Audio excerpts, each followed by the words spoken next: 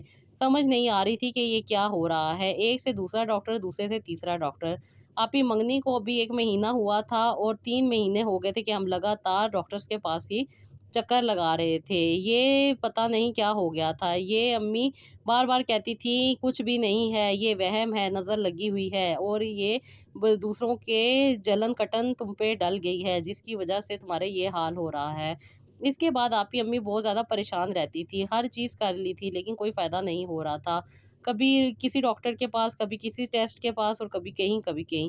آپی یہی باتیں چل رہی تھیں اور اس طرح چلتے چلتے آپی کافی زیادہ پریشانی کا باعث بن رہے تھے۔ وہاں لڑکے والے بھی کافی زیادہ پریشان ہو رہے تھے۔ جب انہیں پتہ چلا کہ میری طبیعت کافی زیادہ خراب ہے تو آنٹی گھر آئیں اور آنٹی نے دیکھا۔ آنٹی نے مجھے کہا کہ یہ کسی نے جادو کیا ہے جس کی وجہ سے یہ حالات ہو رہے ہیں۔ ابھی میں اور میری امی تو ان باتوں کو نہیں مانتے تھے، ہم ہمیشہ یہی کہتے تھے کہ جو اللہ کرتے ہیں وہ بہتر کرتے ہیں۔ ابھی اس پہ آنٹی نے ہمیں ایک عالمہ کا بتایا اور انہوں نے ہمیں کچھ چیزیں دیں، جس پہ انہوں نے کہا کہ آپ کو پتہ چل جائے گا کہ جادو ہے یا نہیں ہے۔ آپی جب انہوں نے ہماری وہ چیزیں دیکھی تو واقعی ہی وہ چیزیں ہمارے گھر میں موجود بھی تھی اور کچھ عملیات بھی کیے ہوئے تھے، جس کی وجہ سے آپی میری یہ حالت ہو رہی تھی۔ آپی انہوں نے وہ چیزیں وہاں سے ساری اٹھا لیں اور مجھ پہ کچھ دم کیے، اور دم کرنے کے بعد آنٹی نے مجھے کہا کہ تم نے درود ابراہیم لگاتار پڑھتے رہنا ہے، کبھی بھی اسے نہیں چھوڑنا، تا حیات تم نے یہی پڑھنا ہے۔ آپی میں روزانہ درود ابراہیم پڑھتی تھی اور استغفر اللہ بھی پڑھتی تھی، اور ساتھ ساتھ 4 کل اور آیت الکرسی بھی پڑھتی تھی۔ آپی اس طرح پڑھتے پڑھتے میری طبیعت کچھ بہتر ہونے لگ گئی، لیکن ابھی بھی کچھ اثرات تھے، میری طبیعت پراپر ٹھیک نہیں ہو رہی تھی۔ آنٹی نے مجھے کہا کہ ابھی بھی کچھ چیزیں ایسی ہیں جو تمہیں تکلیف دے رہی ہیں، اس لیے ابھی مجھے کچھ اور بھی چیزیں دیکھنی پڑیں گی۔ آپی جیسے جیسے وہ چیزیں دیکھتی تھیں انہیں واقعی ہی وہ چیزیں مل جاتی تھیں، اور ان چیزوں پہ وہی کچھ ہو رہا ہوتا تھا، جہاں جہاں پہ مجھے پین ہوتا تھا وہ چیزیں ویسی کی ویسی سامنے آ جاتی تھیں۔ میں یہ سوچ بھی نہیں سکتی تھی کہ ایسے بھی معاملات ہوتے ہیں۔ جب آپی یہ بات میری تایا تائی کو پتہ چلی کہ میری طبیعت خراب ہے تو وہ لوگ بھی آئے۔ اس پہ امی نے کہا کہ پتہ نہیں کس غلط انسان نے میری بچی کے اوپر جادو کروا دیا ہے۔ تائی ہنسنے لگ گئی اور کہنے لگیں کہ ہاں تمہاری بیٹی تو حور پری ہے اور انوکھی ہے، ایسی زندگی میں تو کسی کے ساتھ بھی کچھ نہیں ہوا جو تمہاری بیٹی کے ساتھ ہوا ہے، اور تمہاری بیٹی ہی ملی تھی سب کو۔ اس پہ آپی امی کافی زیادہ پریشان ہو گئی کہ تائی میری مشکل وقت میں بھی کیسے تانے دے رہی ہیں۔ اس پہ امی خاموش ہو گئیں اور امی چپ کر کے بیٹھ گئیں۔ اس کے بعد آپی میری طبیعت اور زیادہ خراب ہونے لگ گئی، کیونکہ وہ عملیات اور وہ چیزیں جو تھی وہ امی نے تائی کے سامنے بیان کر دی تھی کہ ہم نے اس کا توڑ کروایا ہے، جس کی وجہ سے اب یہ بہتر ہو رہی ہے۔ لیکن تائی سے رہا نہیں گیا، انہوں نے دوبارہ سے وہ چیزیں ہم پہ دوبارہ اثرات، اور وہی چیزیں جو انہوں نے کروائے تھے عمل، وہ انہوں نے دوبارہ کروا دیے، جس کی وجہ سے وقتی طبیعت خراب ہوتی ہے اور ڈاکٹرز کے پاس جاتے تو سب کچھ ٹھیک آتا۔ لیکن جب ہم نے ان عالمہ سے پوچھا، انہیں کہا، تو انہوں نے کہا کہ یہ آپ کے اوپر دوبارہ وار کیا گیا ہے، آپ کو کیا ضرورت تھی کسی کو بتانے کی، بلکہ ایسے لوگوں کو تو ہر وقت یہی کہنا چاہیے کہ بیمار ہے، طبیعت خراب ہے۔ آپ ہی انہوں نے دوبارہ سے وہ عمل کیے اور کہا کہ اب کسی کو بتانے کی ضرورت نہیں ہے۔ امی نے وہ چیزیں ویسے ہی کی جیسی انہوں نے بتائی تھیں، اور اس کے بعد آپ ہی میری طبیعت کچھ بہتر ہو گئی، اور اللہ کا شکر ہے کہ اب میری اگلے مہینے شادی ڈیسائیڈ ہے۔ شادی کے بعد اللہ تعالیٰ خیر کرے اور ان حاسدین سے بچائے۔ آپ ضرور میرے لیے دعا کیجئے گا کہ میری خوشیوں کو کسی کی نظر نہ لگے اور نہ ہی اللہ تعالیٰ مجھے کسی مشکل میں ڈالے۔ آمین ثم آمین سسٹر۔ آپ نے جس مشکل سے اپنے آپ کو بچایا اور جس طریقے سے آپ بچیں، اللہ تعالیٰ سے یہی دعا ہے کہ اللہ تعالیٰ آپ کے لیے آسانیاں کرے، اللہ تعالیٰ آپ کے لیے راستے ہموار کرے، اور جو خوشیاں ہیں آپ کے نصیب میں اللہ تعالیٰ آپ کو ضرور عطا کرے، آمین ثم آمین۔ تو جی یہ تھی سٹوری میری ایک سسٹر کی، جنہوں نے اپنی زندگی میں ہوئے واقعات ہمارے ساتھ شیئر کیے۔ آئی ہوپ آپ کو پسند آئے ہوں گے اور آپ کو کافی اس سے رہنمائی ملی ہوگی کہ اپنی خوشیوں کا ذکر کبھی بھی کسی سے نہ کریں، اور اگر کسی کا دل دکھ جائے تو اسے فوراً معافی مانگ لیں، ورنہ لوگ کیا کچھ کر جاتے ہیں ہم نہیں جان سکتے۔ تو کوشش یہی کیا کریں کہ کچھ ایسے الفاظ کا استعمال نہ کیا کریں جس سے کسی کی دل آزاری ہو، اور وہ اس دل آزاری کو ختم کرنے کے لیے الٹا کوئی نیگیٹو چیزیں آپ کی طرف کر دے۔ یہ چیزیں ہوتی ہیں معاشرے میں، یہ چیزیں چلتی ہیں، لوگ کرتے ہیں، ایسا ہوتا ہے۔ ایسی بہت سارے لوگوں کے ساتھ سٹوریز ہو چکی ہیں، اور اللہ تعالیٰ سے یہی دعا ہے کہ اللہ تعالیٰ سب کو اپنے حفظ و امان میں رکھے، آمین ثم آمین۔ تو جی یہ تھا میرا آج کا ولاگ، آئی ہوپ آپ کو پسند آیا ہوگا، اپنی دعاؤں میں ضرور شامل رکھیے گا، اپنا بہت سارا خیال رکھیے گا، اور نیکسٹ ولاگ کے لیے اجازت دیجیے گا۔ اللہ حافظ۔